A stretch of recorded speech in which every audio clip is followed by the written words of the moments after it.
শেখ হাসিনা যুদ্ধাপরাধীদের বিচার করেছিলেন। ১৯৭১ সালের মহান মুক্তিযুদ্ধে যারা যুদ্ধাপরাধ করেছিল, যারা মানবতা বিরোধী অপরাধের সঙ্গে জড়িত ছিল, তাদের বিচার করেছেন।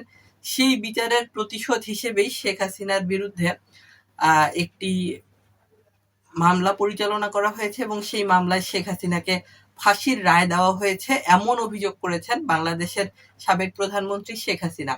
শেখ হাসিনা ভারতের একটি গণমাধ্যমকে সাক্ষাৎকার দিয়েছেন। সেই সাক্ষাৎকারে তিনি অভিযোগ করে বলেছেন যে শেখ হাসিনার অপরাধ, তিনি ১৯৭১ সালে মহান মুক্তিযুদ্ধের সময় যারা মানবতা বিরোধী অপরাধের সঙ্গে যুক্ত ছিল, যারা যুদ্ধ অপরাধের সঙ্গে জড়িত ছিল, তাদের বিচার করেছেন। সেই বিচার করার অপরাধেই শেখ হাসিনার বিরুদ্ধে আন্তর্জাতিক অপরাধ ট্রাইব্যুনাল, এই ট্রাইব্যুনালে দেখা যাচ্ছে যে মানবতা বিরোধী অভিযোগ শেখ হাসিনার বিরুদ্ধে দায়ের করা হয়েছে এবং সেই অভিযোগের যে মামলা হয়েছে, সেই মামলায় শেখ হাসিনাকে মৃত্যুদণ্ড সাজা দিয়েছেন আদালত। এই যে পুরো ব্যাপারটা, এই পুরো বিষয়টাকে আসলে আইনগত কোনো বিষয় বা আইনি বিষয় হিসেবে শেখ হাসিনা দেখেন না কিংবা দেখছেন না, এবং তিনি বলছেন যে এটি শুধুমাত্র প্রতিশোধ নেওয়ার জন্য করা হয়েছে।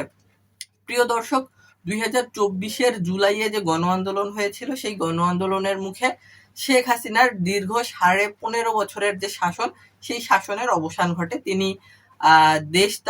তিনি ক্ষমতা ত্যাগ করে দেশ ছাড়তে বাধ্য হন। তো শেখ হাসিনার বিরুদ্ধে যে আন্দোলন, এটি ছিল 35 দিন এবং 36তম দিনে শেখ হাসিনার দেখা যাচ্ছে যে পরাজয় ঘটে বা চূড়ান্ত পতন ঘটে। এই সময়টিতে শত শত মানুষ নিহত হয়েছে বলে অভিযোগ আছে এবং এই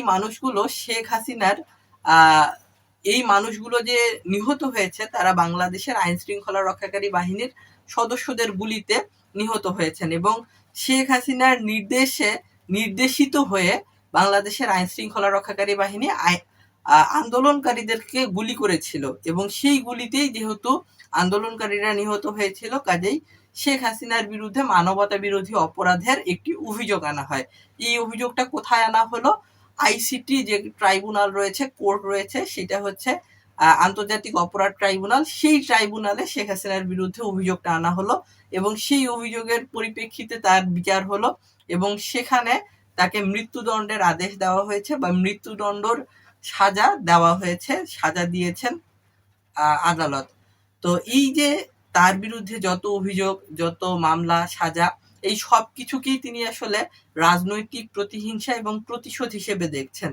এটিকে তিনি আইনগত কোনো বিচার বা প্রক্রিয়া হিসেবে বিবেচনায় নিতে রাজি নন এবং তিনি বলতে চাচ্ছেন যে তাকে প্রতিহিংসামূলকভাবে প্রতিশোধ নেওয়ার জন্যই দেখা যাচ্ছে যে আন্তর্জাতিক অপরাধ ট্রাইব্যুনালে তার বিরুদ্ধে মানবতা বিরোধী অভিযোগ আনা হয়েছে এবং শেষ পর্যন্ত তাকে মৃত্যুদণ্ড দেওয়া হয়েছে বলে তিনি দাবি করেছেন, অভিযোগ করেছেন ভারতীয় গণমাধ্যমে দেওয়া একটি সাক্ষাৎকারে।